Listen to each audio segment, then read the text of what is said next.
Welcome to Culture Chat. Today, I'll be talking with Paul Donnelly, the Deputy Director of the Chau Chak Wing Museum.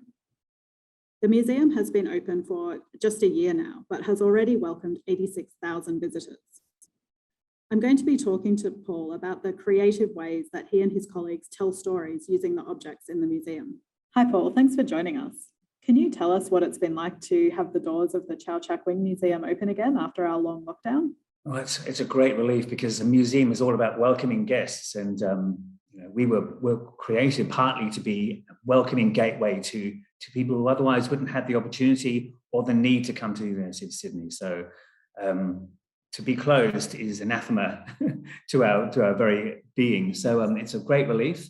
There's an increasing trickle of people coming in. It's almost a gush now, but I think people are quite cautious, of course, during this period.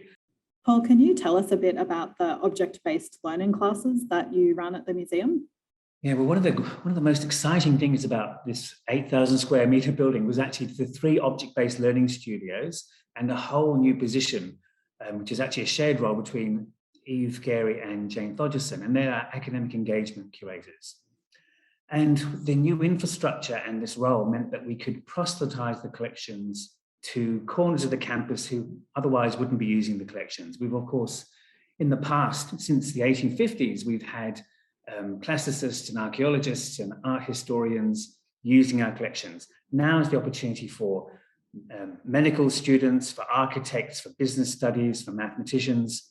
We're finding that being able to look at issues and concerns and even algorithms and formulae through objects, through the 3-dimensional interrogation of material, and also flat artwork, it's a transformative experience for students. And data demonstrates that students use different parts of their brain when they're interrogating and deep looking into objects, and they retain more. So it's really a win-win for everyone.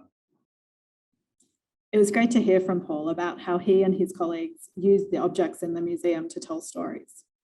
If you'd like to learn more, you can visit the museum yourself in person. You can also check out the museum's podcast, Object Matters.